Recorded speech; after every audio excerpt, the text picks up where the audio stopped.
Tidak jarang media sosial membawa toksik, membawa racun seperti hoax dan ujaran-ujaran kebencian yang justru menimbulkan perpecahan. Tokoh-tokoh agama yang piawai melunakkan perbedaan pilihan dan faham menjadi kekuatan, sehingga umat tidak terjebak pada pandangan-pandangan yang ekstrim dan melegalkan kekerasan. Dan tidak memberi ruang bagi tumbuhnya saling curiga, tidak membiarkan berkembangnya benih-benih kebencian, benih-benih permusuhan. Saya berharap tidak ada satupun yang ditinggalkan ataupun dipinggirkan. FKUB hendaknya menjadi tenda bangsa yang mengayomi semua umat beragama dari beragam kelompok.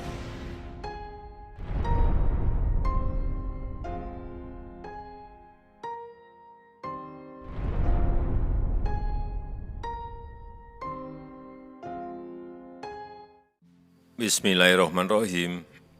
Assalamualaikum warahmatullahi wabarakatuh. Salam sejahtera bagi kita semua. Om Swastiastu. Namo Buddhaya. Salam kebajikan. Yang saya hormati Wakil Presiden Republik Indonesia, Bapak Profesor Kiai Haji Ma'ruf Amin. Yang saya hormati Menteri Kabinet Indonesia Maju. Yang saya hormati Ketua Forum Kerukunan Umat Beragama FKUB, provinsi, kabupaten, kota di seluruh Indonesia. Yang saya hormati pimpinan Majelis Keagamaan tingkat pusat, para pimpinan organisasi keagamaan di tingkat pusat, hadirin dan seluruh masyarakat Indonesia yang saya cintai. Kebinekaan termasuk keberagaman agama merupakan anugerah dari Allah Subhanahu wa Ta'ala. Anugerah Tuhan yang Maha Pengasih lagi Maha Penyayang kepada bangsa Indonesia. Anugerah ini harus terus kita jaga, kita rawat menjadi kekuatan bangsa kita, Indonesia. Kita patut bersyukur karena di tengah dinamika sosial dan politik global yang penuh gejolak, kita, bangsa Indonesia bisa tetap hidup rukun dalam kemajemukan, saling mengayomi, saling melindungi sebagai saudara, saudara sebangsa dan setanah air. Kerukunan antar umat beragama tidak muncul secara tiba-tiba. Kerukunan itu merupakan hasil dari kesadaran bersama bahwa perpecahan dan egoisme golongan akan membawa kehancuran. Kerukunan itu hasil dari ikhtiar bersama untuk hidup saling menghormati dan tidak memberi ruang bagi tumbuhnya saling curiga, tidak membiarkan berkembangnya benih-benih kebencian, benih-benih permusuhan yang akhirnya akan menghancurkan persatuan dan persaudaraan di antara kita. Untuk itu, pemerintah menyampaikan apresiasi yang setinggi-tingginya atas kerja para penggerak dan aktivis kerukunan umat beragama dalam merawat kerukunan dan toleransi di masyarakat, terutama di level akar rumput. Atas kerjasama Bapak Ibu, kita bisa menikmati kehidupan berbangsa yang kondusif dan harmonis. Bapak Ibu hadirin yang saya hormati, Forum Kerukunan Umat Beragama merupakan miniatur kebinekaan Indonesia. Saya berharap tidak ada satupun yang ditinggalkan ataupun dipinggirkan. FKUB hendaknya menjadi tenda bangsa yang mengayomi semua umat beragama dari beragam kelompok. Komitmen ini harus tertanam kuat dalam kesadaran para tokoh dan aktivis FKUB di semua tingkatan. Pemerintah mendukung agar peran-peran FKUB semakin optimal dalam menyemai nilai-nilai moderasi beragama. Moderasi beragama merupakan pilihan yang tepat dan selaras dengan jiwa Pancasila di tengah adanya gelombang ekstremisme di berbagai belahan dunia. Tantangan kehidupan beragama, kian hari kian berat. Kehadiran media sosial dalam mewarnai kehidupan beragama dewasa ini tidak bisa diabaikan. Tidak jarang media sosial membawa toksik, membawa racun seperti hoax dan ujaran-ujaran kebencian yang justru menimbulkan perpecahan.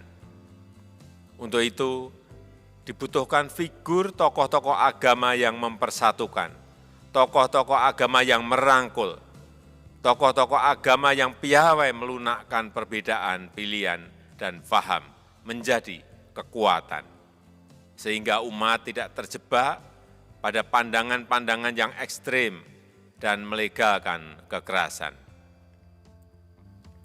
Hadirin yang saya muliakan, terakhir, saya harap pertemuan penting ini akan melahirkan rumusan-rumusan visioner dan rencana-rencana program strategis untuk meneguhkan nilai-nilai moderasi dan toleransi beragama. Saya juga berharap forum ini juga bisa menjadi ajang dialog atas berbagai permasalahan yang masih mengganjal dan menemukan jalan keluar yang konstruktif bagi kerukunan antara umat beragama di Indonesia. Saya rasa itu yang bisa saya sampaikan dalam kesempatan yang baik ini. Terima kasih. Wassalamualaikum warahmatullahi wabarakatuh. Om Santi Santi Santi Om. Namo Buddhaya.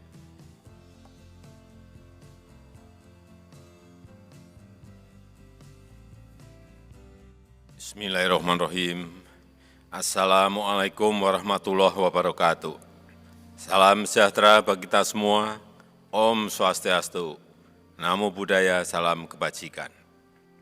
Yang saya hormati para Menteri Kabinet Indonesia Maju, para rektor perguruan tinggi negeri dan perguruan tinggi swasta, yang saya hormati perwakilan BUMN dan industri, serta para dosen dan mahasiswa, undangan dan hadirin yang berbahagia. Tekad kuat untuk mewujudkan Indonesia maju tidak boleh surut.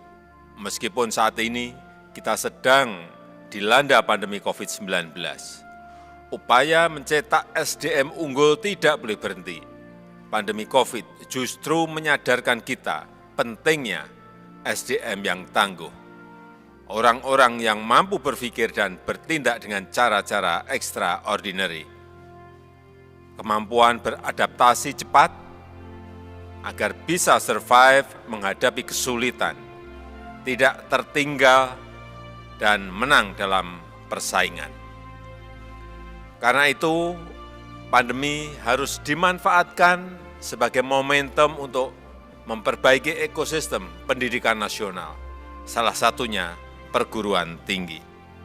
Perguruan tinggi perlu merelaksasi kurikulum dari yang kaku menjadi fleksibel, membuka diri terhadap paradigma baru, terhadap cara-cara yang lebih responsif, dari mono menjadi multi, dari mono menjadi inter, bahkan transdisipliner.